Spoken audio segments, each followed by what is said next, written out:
โอ้เจ้าบ่ขุดไผคอยไปขุดเมื่อวานนี้ควรไปขุดเลยโอ้เนาะผู้ใดได้เป็นนั่นภรรยานี่บ่ว้าวพี่น้องแนวอยู่แนวกินภรรยาเอาสีเอาไหมสีภรรยาเอาไหมเอาไหมยังซะให้เจ้าว่าไหมว่ายังผู้ใดได้น้องนี่เป็นสีภรรยาน่ะสิดีเขาบ่ได้เว้าว่าเนาะไผเป็นผัวเรานึกว่าเป็นสีภรรยาสีภรรยานี่ถือว่าได้ไผผู้ชายคนใดที่ได้น้องเพิ่นไปเนี่ยบ่อึดแนวอยู่แนวกินหั่นน่ะบ่ไม่เท่าไม่เท่า เห็นบ่ปากมันน่ะเห็นบ่ลายมันยังได้อยู่บ่ลูกเคยได้อยู่หั่นแล้วของบ่มีผมมาหมักแม่นบ่ทางลูกเบิ่งดูบ่ได้ฮู้ได้เฮาน่ะมีทั้งกบมีทั้งเขียดเต็มอยู่แบบนี้นะเพื่อไอ้เมื่อกระแรงผมใส่เกือบอีแตะเลยดังไฟพี่น้องเลย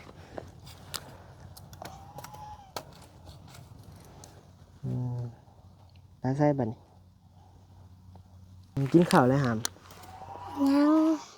ยังไปกินซ้ำกินแต่ข้าวเช้ากินแต่ข้าวเช้ากินเมื่อไรปีโป้นะยังเยอะ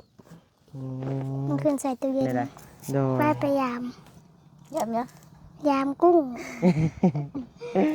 ไปไปเบิ่งดูวิถีชีวิตพี่น้องเลยถือแม่ตะขู่นี่หามนี่พายเสบารถพายเสบา3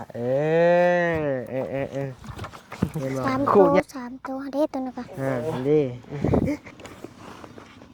นี่ได้เฮือนโดยห้องน้ำหักเฮือนนี่มีเสาแล้วพี่น้องเลยมีเสามีไม้มีตะขาสร้างนะกับอุปกรณ์อีกหัวไม้นี่ตัวสิพ่อพี่น้องเนาะทางบรรณิวกระผากพ่อแม่พี่น้องพิจารณาเบิ่งอีกเพื่อแน่นะพี่น้องเนาะ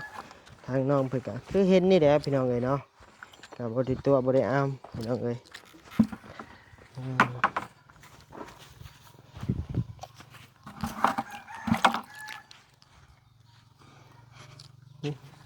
บ่มีเลยไปจักตัวนี้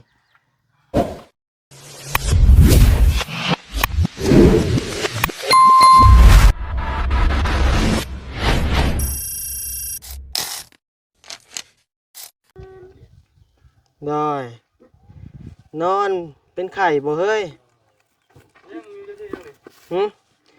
ซื้อกบซื้อเขียดได้กะตัวละวะซื้อหลายเติบได้ซื้อมัด140,000สบายดีปักหามอยู่เป็นไข่นอนอยู่เป็นไข่แต่ว่านแต่ชื่อนี่ผมบอกไข่ก็ยังดูมาได้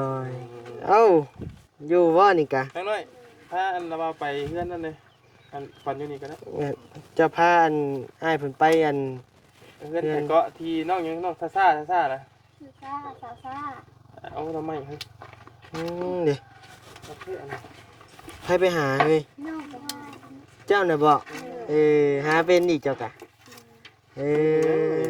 ทำไมมีนักแกงใช่ไหมเนาะสวัสดีแม่โดยเอามาซื้อแกงน้ำไม้เราอยากกินแกงน้ำไม้หลายมื้อหรือบางยาวแกงน้ำไม้หลายมื้อนะนักกี่บ่นี่ไงถาประตูกันเลยเบิ่งแล้ววันชมน้ำไม้ก่อนพี่น้องเลยนอนควันกระไดเป็นไข่พี่น้องเลย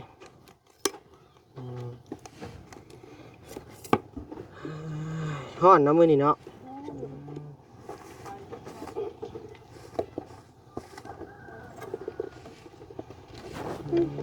มาเบิ่งควันก่อนพี่น้องเลยเป็นไข่เป็นไอซิวจนขึ้นเนาะเป็นไข่ก็ได้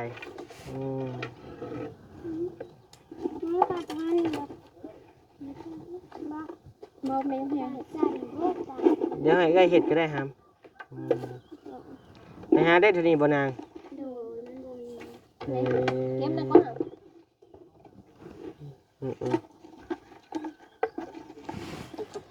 เช้าแล้วไข่น่ะไข่แน่แล้วมาดิโดนี่ปิโป้จับไปซื้ออะไรกินได้ให้ได้บ่าวกินเนี่ยสีขาวนะอยากคือกัน ไปเอาไปให้เพื่อนบ้านน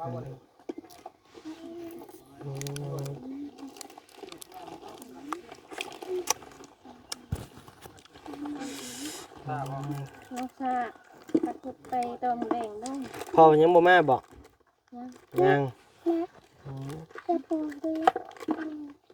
จะปูนี่กดมาเลย ได้ไหมพักแค่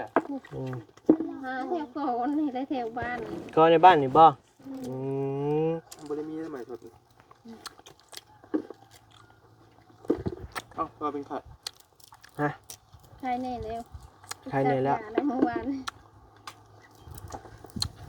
ให้กุ้งอ่ะ ยังละเมอนอนอยู่ ได้อยู่ขู่ฮะยังมาทานยามคืออีก ใช้กุ้งอยู่ใช่น่ะ หนอกนี้ เอาเห็ดในใดเอา ใส่ตุ้ม แต่ว่าสิมากินน้ำเด้อได้บ่ ได้ มีข่าวบ่ นึ่งข้าวเผื่อแล้ว เพื่อนเด้อ เลย เบื่อแล้ว ไปหันแล้วใช่ไหม ขักแล้วจ้ะขอน ขนาดไม่ได้บอกว่าให้หนึ่งเพื่อนเลย แม่เดี๋ยวนี้คนมันจะมีน้ำใจฮะคนมีน้ำใจนะเราหู้อยู่ว่าจังไดเฮาก็สิเข้ามานะ จะปูเลย ใช้เบิ่งดูกับปูนะโอ้เจ้าบ่ขุดไผ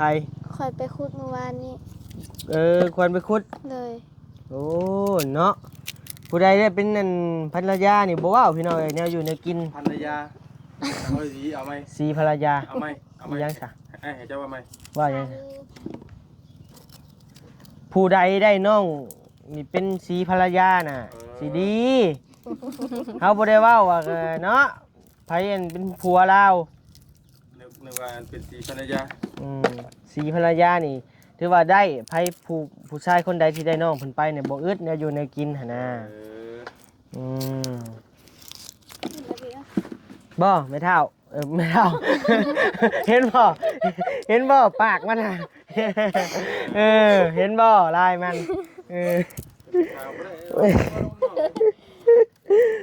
ว่าพิษพี่น้องเอ้ยบ่เจ้าก็ยังได้อยู่บ่ลูกเคย ได้อยู่หันแล้วของผมมีผมมาหมัก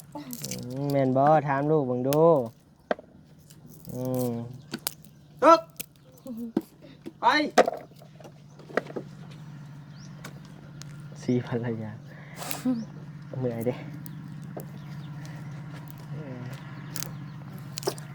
ใกล้เติบบ่เฮือนอันน่ะเพิ่นกะ บนไข่เครื่อง บ่อนขายเครื่อง ผมจังสารเลย บ่นางบ่เจะมีตะขู่อยู่บ่ตะขู่แต่ว่าที่ว่าบ่อยากใช้แล้วหั่นน่ะไอ้ชื่อกบแม่นบักหลายๆอย่ามันตายเด้ มีแต่ทางสีอยู่ส่วน เอา พัก มือก็ได้มาบัดมาก็เอามาถูมืออยู่แต่ว่าคือว่ามาเห็นมาของมืออยู่ มาคู่มืออยู่แต่คะแนนมันได้เอามือมันก็อยากมือเลยเด้ กระซังกระสายกระสอบเอา ได้บ่บ่ตายบ่ บ่ตายใส่กระสอบ ตากแดดได้บ้านหลัง กระสอบแล้วก็นี่กระสอบแบบนี้แล้วก็ใส่ผดไม้ โอ้ไปเฮ็ดให้นะบ่าวไปนางปะนี่อยู่หลังรถนี่ปะเฮ็ดให้แน่ ขึ้น ปะ ใส่ตู้เย็นแล้ว จะไปแล้วบ่บ่ควรป้าเฮ็ดให้อ้ายเนี่ยปะ ก่อนไปเห็น เลย ให้แม่เจ้าอัน เด็กขึ้นเอากระสอบอีกคนกระสอบ ป้อง อาญามันตายนะ ไปบ่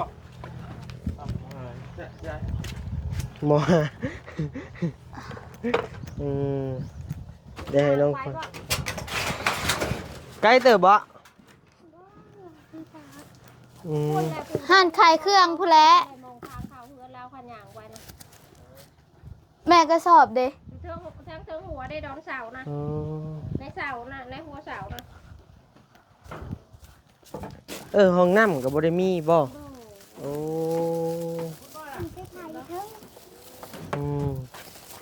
ขึ้นไปถ่ายใช่ หาคุดยังแถวเดินแถวนี่แหละแคบโคตรแคบวันนี้แหละบ่มีห้องน้ำ ไป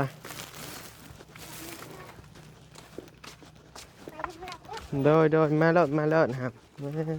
สบายดีเด้อประตูนเด้อสบายดีนี่กบไว้นี่ สบายดีล่ะในบ่อน้องน่ะ โดย นี่พี่น้องสิกบมา พากมาบ่เจ้า โดย พ่อแม่เจ้าไปใช้น่ะ แม่อยู่เพื่อน ขอแวะบ้าน ว่าเป็นได้ว่าเป็นมารยาทดีมามื้อแรกอ่ะเนาะ เข้าพักตัวยังเห็น แนมมาใส่กบนี่ครับชื่อกบเมื่ออันเห็ดพัดเพชรว่ะ โอ้แซ่บเด้อ น้อยพังเลขบ่โอ้ยทำจับนะ นั่งลงก็ได้ ตามพกตามใช่ตามโต 363เลขอย่างนี้บ่ได้ฮู้ได้เฮาน่ะ ก็เขียด มีทั้งกบมีทั้งเขียดเต็มอยู่แหละนี่นะเสือไอ้เมื่อกับแรงโหลายบ่ครับ มาเลย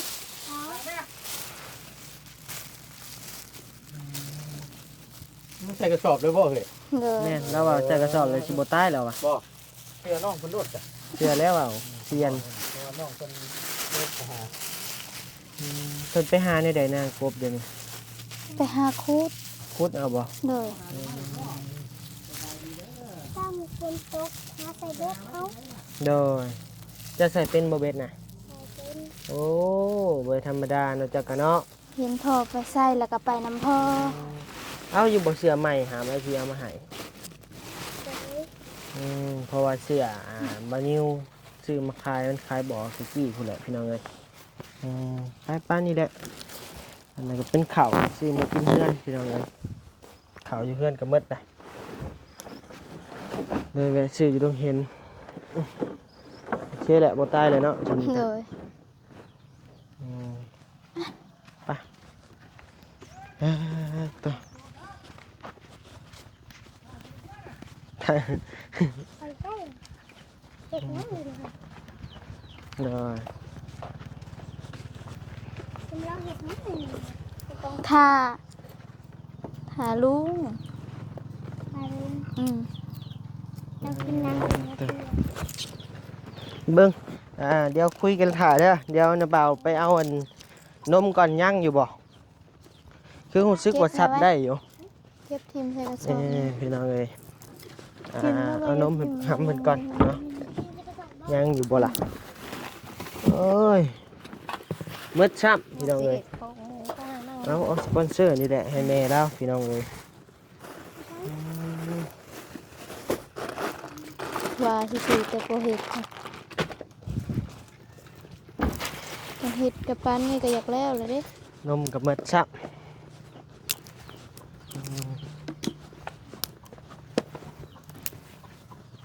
เอาแม่อะเหลือแต่สปอนเซอร์นมบ่มีกินแก้เมื่อยบักหามจีกระปูนะบ่าวกินได้ไป ไฟบ่แม่นบ่มีบ่ ไฟบ่มีครับ ไปดังไฟจุ ยาแล้วสนะยาบ่เฮ็ดก็ยาหา ต้ ม มหน่อไม้พร้อมนี้ไหม นี่พี่น้องเอ้ยกระปูนาหาแต่ว่านนี่ผู้บอกขวัญ โดย พี่น้องเอ้ยมื้อนี้มีใครเข้ามาหาเยอะ มีสาวบุญกับเบามันไส้ บ่าวผัดชัย เลย โดย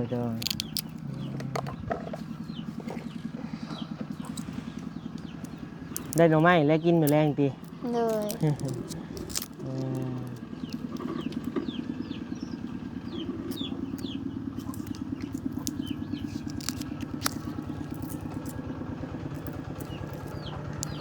ใส่ดังไพ่บอดทางนั้นเบิ้ง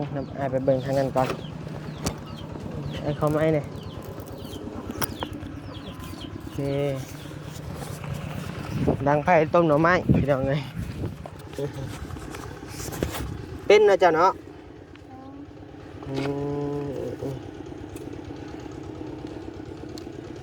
เบิ่งก่อนเบิ่งพระเอกเพิ่นก่อนพี่น้องเลยดังติดอยู่บ่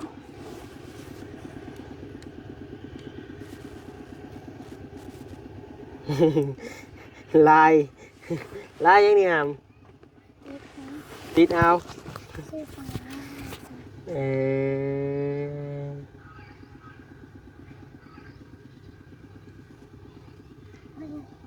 ดาดมือเด้อดังไฟจีกระปูพี่น้องเอ้ย น่าอยากบอก อยากอะไรน้ำจะจีให้กินจะจีแซ่บบ่แหละฮะเบิ่งดมน้ำเพิ่นก่อนบ่หามจีแซ่บเยอะเห็ดสูตรแดงจังสีแซ่บจีกระปูนะ บ่ห้องวิการ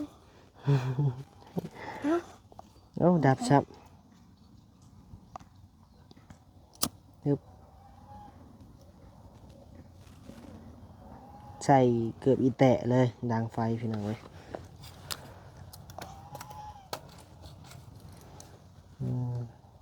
ตาใส่บัดนเอา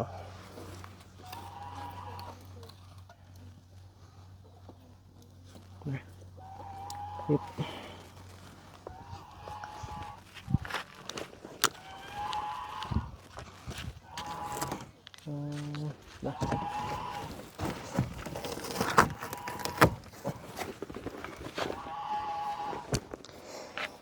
กินข้าวแล้วหาม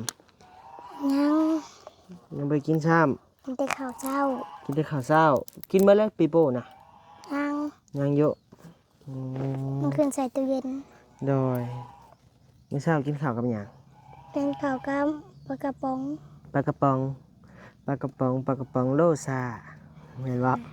เดซาไม่คั่ว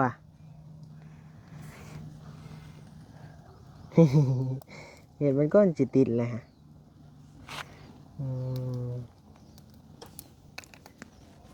จะสิเห็นอย่างดังไฟเห็นหยัง อันนั้นเค้กหน่อไม้ แกงหน่อไม้ แจะอยากกระปูจะกระซีจีเอา สิจีให้ไอ้กินบ่ ให้จีบ่ ให้จีให้ในจะจีแซ่บจีบ่แซ่บหรือบ่ให้จี ตามไปเบิ่งเอ้อยจะปะ โดย เห็นไหมเดี๋ยวกุ้งนะบ่าวขอกินหน่อยเด้อ โดย ให้บ่าวยาวเห็ดให้กินเด้อ โดย พี่น้องนะแล้วอะไรทางนี้ยังโอ้หลายเลยเนาะโอ้นี่บ่ตัวนี้เปลือกมันเนาะอันนี้กับปูพี่น้องเอ้ย กุ้งบ่ได้หลายปานใด ใช้กุ้งได้หลายบ่เอามาเบิ่งมึงดูเจ้าน่ะคือมีแต่อย่างกินแฮะเทิงบ่เทิงดอกเก่งปานนั้น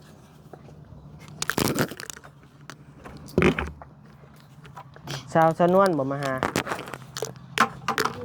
สะบุญบ้านป่าบ่หรือสะบุญบ้านเฮาบ่ บ่บุญบ้านเฮา โอ้นี่บ่กุ้งน่ะ โดย อันนี้บ่จะเอาให้ไอ้กันกินน่ะ ยัง โอ้ บ่ยามตัวนั้นกะ จะยามเป็นบ่ เป็น ใช้ชวนเอื้อยจะพาไปยามนี่ไป ส่วน พยายาม ชวนใดๆชวนใหม่เบิ่งดูชวนใด ไปพยายาม ยามเนี้ย ยามกุ้ง ๆไปไปเบิ่งดูวิถีชีวิตพี่น้องเอ้ยถือแม่นตะขู่นี่หามนี่พายใส่บ่ารถพายใส่บ่าขู่ใหญ่กว่าคนไปพี่น้องเอ้ยมาเบิ่งวิถีชีวิตในบ้านนอกโคกนาเฮาพี่น้องเอ้ย ตัวนี้บ่เข้า ตัวได้บุขาวครับ นำมา ใครเป็นผัวเอาลงนาง แม่ แม่ เอาลงเมื่อคืนนี้ โดยเหนี่ยมันเอายังใส่นาง ครับ ประแดก ตัวนี้บ่เข้า เอ้างานใหม่คือเข่าโอ้เข่าได้หามเลยเดี๋ยวชัวเอากว่าน่ะ เอ้าเฮามายามมื้อเว้นนี่คือบ่เข้า ปูก็ได้พ่อก ระปูก็ได้โอ้ ตัวนั้นก็มี หามเนมมาเนี่ยโอเค โอ้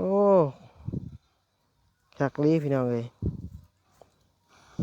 เงียนเป็นปลาแดกเนาะ เลย พี่น้องเนาะพอได้อยู่ได้กินน้ำบ่าวกินบ่ได้ดอกน้ำบ่าวแพ้กุ้งหามเลย เฮากับแพ้คือกันกุ้งใหญ่ แพ้บ่เจ้ากะ เออ เออ กุ้งใหญ่เป็นแพ้กุ้งน้อยบ่แพ้ กุ้งนี่บ่แพ้ บ่ อ้ายหรือแพ้หมดกุ้งหยังกะ กุ้งใหญ่แล้ว กิน แพ้ บ่ได้แล้วนั่นเนาะเอาลงเนาะ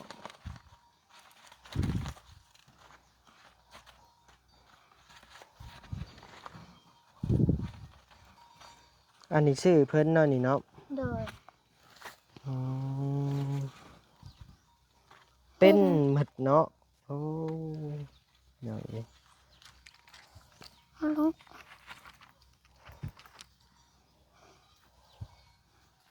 เอาปลาเด็กเข้า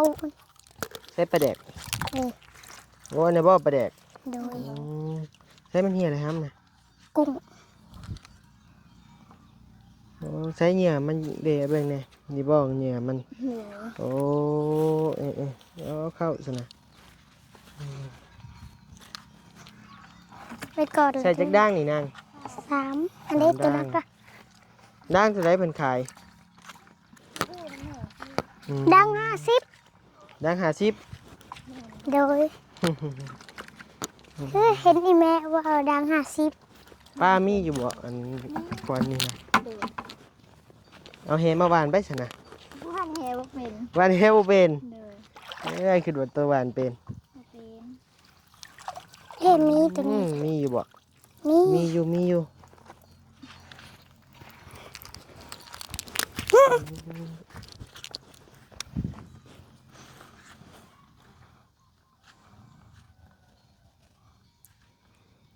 ี่แหละพี่น้องเลยเนาะการหาอยู่หากินก็ได้ โดย ตะกี้นี่แห้งยากตะกี้ช่วงนี้มันมีอันดับใหม่นี่มานะมันก็เลยว่าง่ายแน่ตะกี้แห้งบ่ว้าวแล้วเพื่อสิได้กินกุ้งนี่สอนเนาะ โดย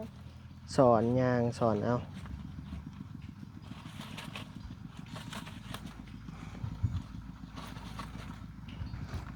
ตอนน่ะลงสอนเลึกๆยังไง บ่เลิกบ่หาม โดย แล้วนั่นเป็นบ่เจ้ากะ อืม พักไผนี่นาง พักไม่ใหญ่ โอ้โดย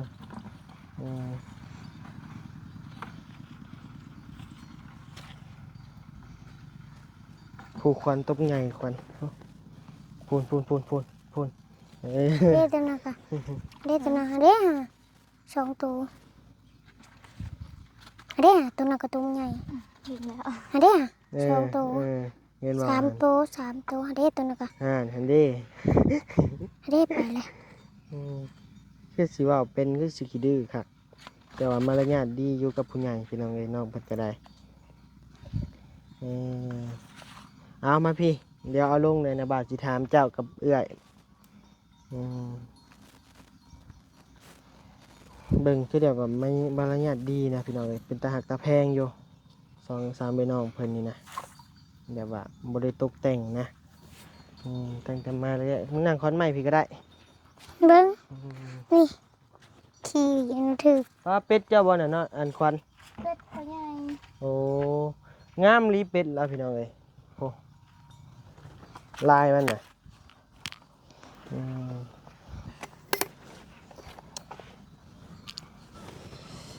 อึ๊บห้องน้ำห้องในกับท่านได้มีเนาะเงินเจ้าก็ได้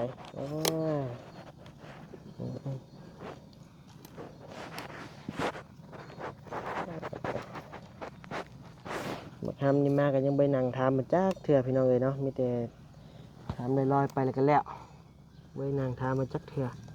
ลูกเอียงแก้ว เอ้าลูกเอี้ยง แก้ว แก้ว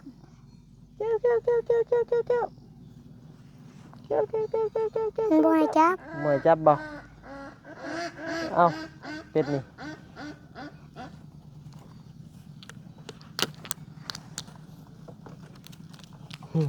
ไก่ไรอันมาไรนกเอ้าขาตั้งกล้องเป็นยังไงนี่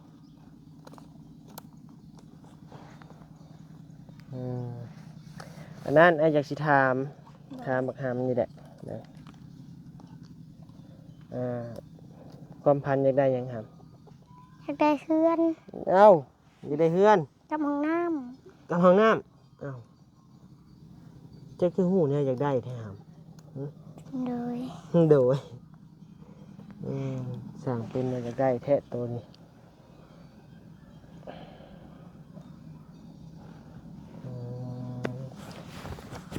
คือว่าแล้วเนาะคนบ่มีเฮือนก็อยากได้เฮือนพี่น้องเอ้ยโอ้ตายใช่เห็นวันนี้อยู่บ่นี่ได้เฮือน โดย ห้องน้ โดย ำหักเฮือนนี่มีเสาแล้วพี่น้องเอ้ยมีเสามีไม้มีแต่ค่าสร้างนะกับอุปกรณ์อีกโอ้ยไม้นี่จักสิพอบ่พอแล้วต้องรอเบิ่งนำกันอีกเทื่อนึงพี่น้องเอ้ยเนาะในปัจจุบันนี้ทั้งน้องขวัญและก็ครอบครัวเพิ่นก็ยังบ่ได้รับการช่วยเหลือจักดีเลยพี่น้องเอ้ยเนาะแม้แต่ข้าวเม็ดหนึงก็ยังบ่ได้รับการช่วยเหลือพี่น้องเอ้ยแม่นบ่ โดย หรือว่าเคยแล้วมีคนเอามาให้แล้วบ่ ข่าวนะเคยแล้ว มีพระอาจารย์เพิ่น โอ้แม่นเลยเนาะเพิ่นมามื้อน่ะเนาะ โดย โดยมีแต่นั่นแหละพี่น้องเอ้ยเนาะยังบ่ได้รับเป็นสิเป็นอันจักเทื่อน้องเพิ่นก็ได้ตั้งแต่บัดนี้เข้ามาแรกๆก็ยังบ่มีเลยตามบัดนี้มาสัมผัสเบิ่งหรือว่ามาโอ้ลมน้ำน้องเพิ่นเว้าเรื่องมารยาทมารยาทก็ดีพี่น้องเอ้ยเว้าเรื่องน้ำจิตน้ำใจก็มีเนาะแสดงว่าคนมีน้ำจิตน้ำใจนี่เบิ่งบ่ยากดอกพี่น้องเอ้ยเนาะการกระทำมันออกมาลดพี่น้องเอ้ยเป็นตาเว้ารวมๆเลยกับหาช่วยเหลืออยู่ทางน้องๆเพิ่นก็ได้พี่น้องเอ้ยเนาะทางบัดนี้มันเป็นหูเป็นตาให้ผู้ใหญ่เพิ่นก็ถือว่าบัดนี้นี่ก็ว่าสุดๆแหละพี่น้องเอ้ยเนาะดูมันนี่ก็แน่นอนมีแต่มื้อนี้แหละเนาะบ่ได้ออกไปแม่นบ่หรือว่า โดย ออกอยู่ มันนี้บ่ได้ออกแม่กับน้องสาวกับผู้นี้แหละไป โดย ไปต่อยไข่มด ไปบ่ไหวเด้อเนาะเป็นไข้ แต่ละมื้อวันนี้โทรหาน่ะพุ่นอยู่ป่าพวกพี่น้องเอ้ยคู่มื้อได้อยู่ป่า กับซักยาแล้วแพทย์เพิ่นบอกว่าบ่ให้ไปตากแดดยันเป็นนัก โอ้โดย ให้ไปจักทิศหนึงเพิ่นว่า บ่ให้ไปทิศหนึง โดย โดยโอเคแล้วก็พักผ่อนก่อนพอถึงพ่อแม่ก็มาเลยเด้ โดย พักผ่อนก่อน ช่วงไปแต่จะหมดกะได้เดียวตึง ได้แต่ตัวตึงๆบ่ ๆโดย ขายหมดแล้ว ขายมาแล้ว มื้อหน้าป้าแม่นขายระบ่าวนี่เด้อ โดย ระบ่าวมีแล้วขายหมดวันนี้ตัวตึงคักอหลีวันนี้โทรไปโลดเพื่อจะมีเบอร์ระบ่าวอยู่มีแล้ววันนี้ตึงคักปัญญังวันนี้มาโลดสิซื้อซอย โดยจ้ะโดย เพราะว่าแม่บันนิ้วหมักได้พี่น้องเอ้ยหมักไข่มดแดงบันนิ้วหมักกบบันนิ้วผัดเผ็ดปิ้งบ่นั่นนี่ได้อยู่หมักบันนิ้วก็ได้กินนี่ก็ซื้อกบมา140,000พี่น้องเอ้ยกับไข่มดแดงนำแน่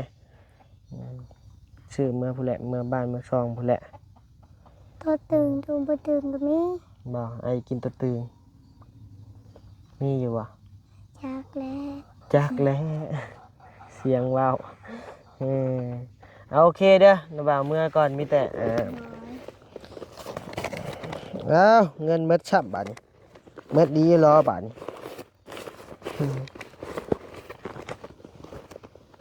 เกี้ยงแซะเงินบาท ใจเด้อ ใครสิเอาเอาให้เจ้าก็ได้เงินซื้อลูกซื้อยาก็ได้ซื้อของขนมตอนน้องก็ได้ โดย เงินไอ้เม็ดแล้วมื้อหน้าสิมาให้ใหม่เด้อ โดย บ่เครียดติ บ่ เห็ดกุ้งกินเด้อสันเด้อ โดยโอ้ย ไปพยายามตัวนั้นไปจังหน่อยมันสิไปหมดอ่ะความพันมันก็อยากได้เฮือนได้ซ่านพี่น้องเอ้ยห้องน้ำห้องในเนาะ เอาพี่น้องเนาะทางบันนิวกระผากพ่อแม่พี่น้องพิจารณาเบิ่งอีกเทื่อแน่นะพี่น้องเนาะทางน้องเพิ่นก็คือเห็นนี่แหละพี่น้องเอ้ยเนาะก็บ่ได้ตัวบ่ได้อ้ามพี่น้องเอ้ย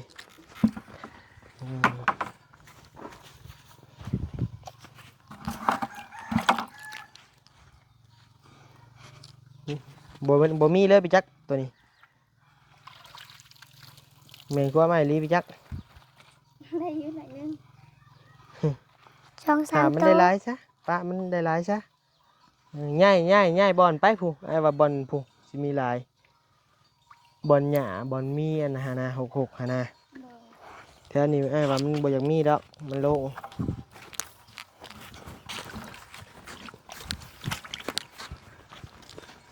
คำทรายได้ส่งเพิ่นก็ได้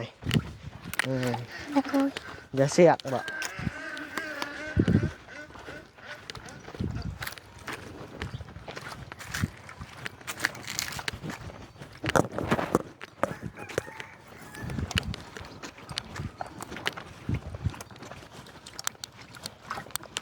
คือสินักนั่งไอ้เขาถ่ายรูปแน่บัตรหนึ่งถ่ายรูปเพิ่นเมียนเห็ดหน้าปกพี่น้องเลย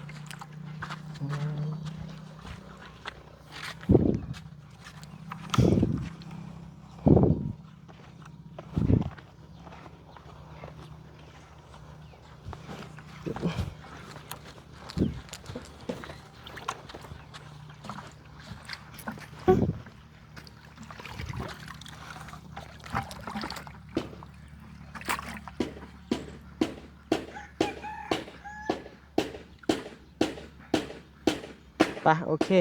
ไปพักผ่อนบาทนี้มันแดดฮ้อนหญ้าแล้วเขียว